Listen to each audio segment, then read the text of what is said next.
On en vient donc aux très très nombreux vœux aussi qui ont été déposés sur l'ensemble de ces sujets. Le premier concerne la nomination d'une voix ou d'une place Claude Estier, et la parole est à Daniel Vaillant.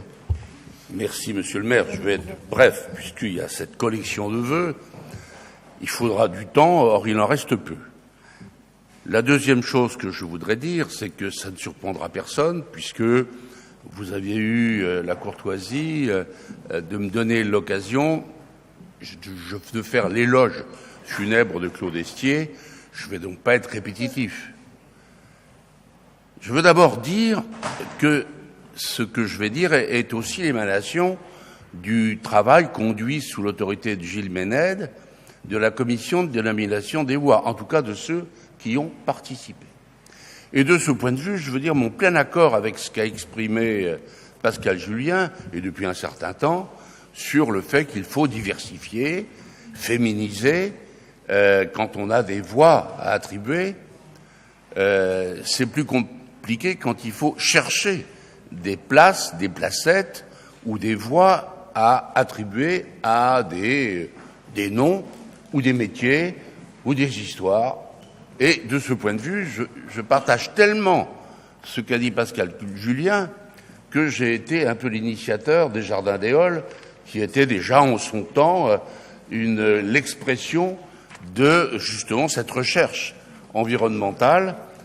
Et contrairement à ce que m'avait dit quelqu'un qui a joué un rôle très important à Paris, plus à Paris aujourd'hui, cette personne avait dit ici, vos Jardins des Halles, monsieur le député, c'est du vent. Depuis, on a démontré que c'était plus que du vent.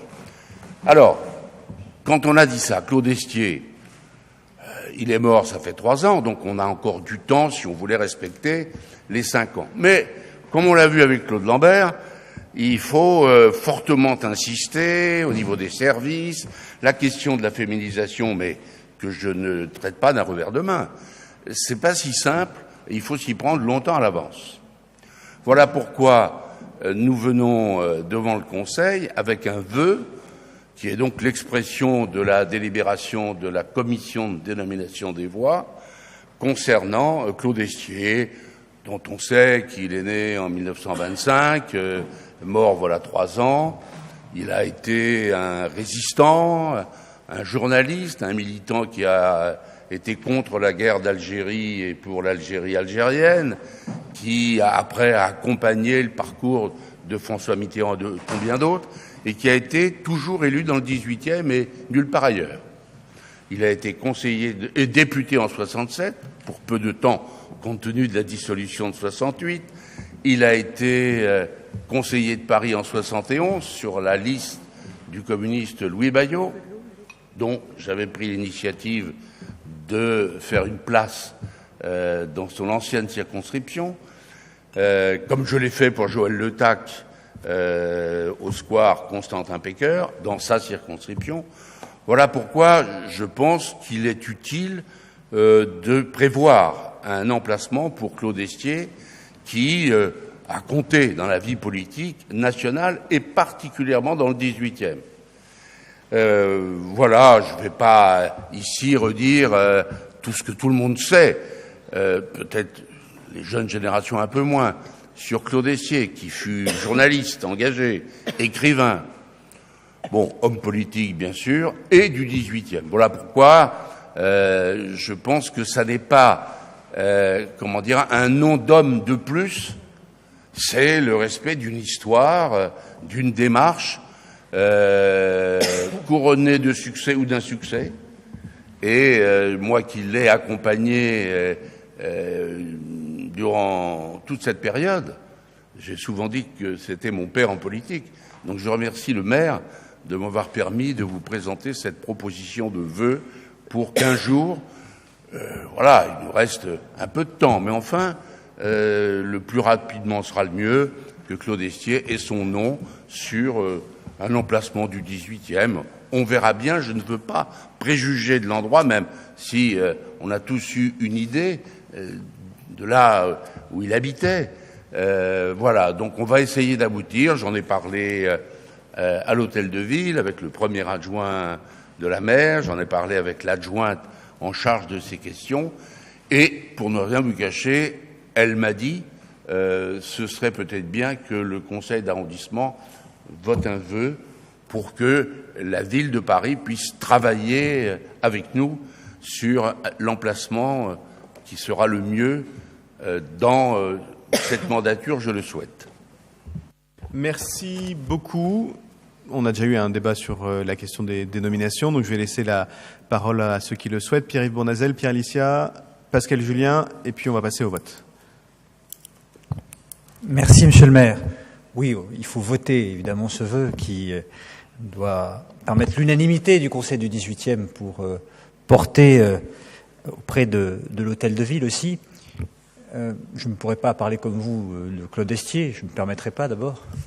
Mais je crois qu'effectivement, dans ses combats et dans ses mandats, il a toujours mené avec force, avec détermination, ses idéaux. Il a fait honneur à ses combats et à ses mandats. Et donc je pense que c'est important, effectivement, que Paris puisse, et singulièrement le 18e, dans lequel il a été un élu exemplaire, puisqu'effectivement, vous l'avez rappelé, il n'a pas évolué, il n'a pas changé, il est resté fidèle au 18e arrondissement. Et au fond, pour être convaincu, j'écoutais cet été une émission qui s'appelle À voix nue sur France Culture, et il y avait 5 épisodes qui étaient consacrés à Bertrand Delanoë. Et Bertrand Delanoë s'exprimait, de manière très belle d'ailleurs, sur Paris, et il évoquait de manière tout à fait émouvante ce qu'on a appelé la bande des 4. Il parlait de Lionel Jospin, il parlait de Claude Estier et de vous-même, Monsieur Vaillant, et j'ai trouvé que dans ce combat politique, il y avait beaucoup de courage, il y avait beaucoup de noblesse, et il y avait une franche camaraderie qui fait que, au fond, ça rend la politique, au-delà des convictions des uns et des autres, un peu plus belle et un peu moins agressive. Et je crois qu'il a donné, au-delà des convictions des uns et des autres, plutôt une belle image de la politique. Merci. Pierre Lissière. Oui, merci. Effectivement, Claude Estier est une personne éminemment respectable, que je n'ai pas connue, mais que j'ai appris à connaître à travers un ouvrage que Monsieur Vaillant vous avez publié il y a quelques années. Cependant, je trouve ça assez regrettable que les mentions de les mentions de ses combats partisans soient mentionnées dans ce vœu-là. Je pense qu'on peut rendre hommage à quelqu'un en mettant en avant, mais sans polémique aucune pour le coup, mais on peut mettre en avant son engagement pour la résistance, son travail en tant que parlementaire, en tant qu'élu de Paris, et son engagement politique. Mais en revanche, préciser figure emblématique de la gauche socialiste à Paris et l'œuvre politique de Claude Estier qui a marqué la gauche tout entière, dans un hommage que vous auriez pu faire, c'était légitime. En revanche, dans une dénomination de voix, je trouve ça un peu trop partisan. Je serais d'avis de dire que Claude Estier a été une des figures emblématiques de Paris et plus particulièrement du 18e arrondissement, considérant l'œuvre politique de Claude Estier qui a marqué le 18e arrondissement. Point. Voilà, c'était la seule observation sur ce vœu-là que je ne peut qu'approuver, si ce n'est cette formulation. Merci. Pascal Julien. Je rejoins les propos de Daniel Vaillant et Pierre-Yves Bournazel à propos de Claude Estier, que j'ai connu, mais dont surtout j'ai été très jeune un fidèle auditeur, puisque chaque semaine sur une chaîne publique, il y avait un débat entre 4 journalistes politiques, dont l'Humanité, Le Roi, je crois me souvenir, voilà. Et puis voilà, et ça a contribué à ma formation. J'en parlais avec d'autres. Voilà, quand le hasard fait que je l'ai connu beaucoup plus tard. Il terminait son mandat. On l'avait rencontré dans une nuit de discussion d'entre-deux tours. Il avait été mandaté par Daniel pour discuter avec les écologistes. Et j'ai souvenir d'un homme tout à fait aimable, humaniste. Alors, quant à son étiquette de socialiste, moi qui ne suis pas socialiste, mais alors vraiment pas du tout, je vous l'assure. D'ailleurs, j'appréciais chez Claude Estier une posture personnelle qu'il avait sur la question du conflit israélo-palestinien.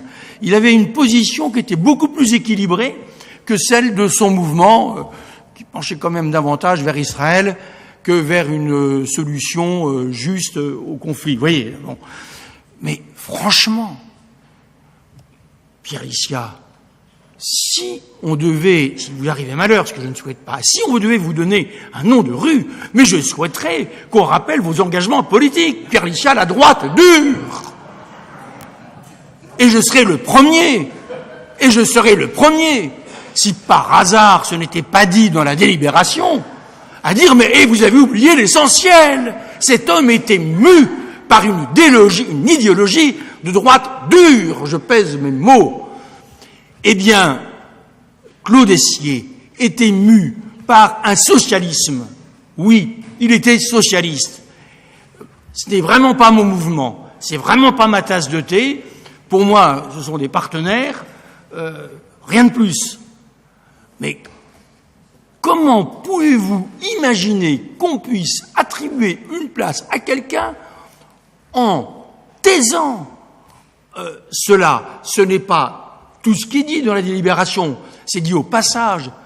Enfin, là, pour le coup, je tombe de l'armoire, mais de vous, plus rien ne m'étonne. Gérald Briand.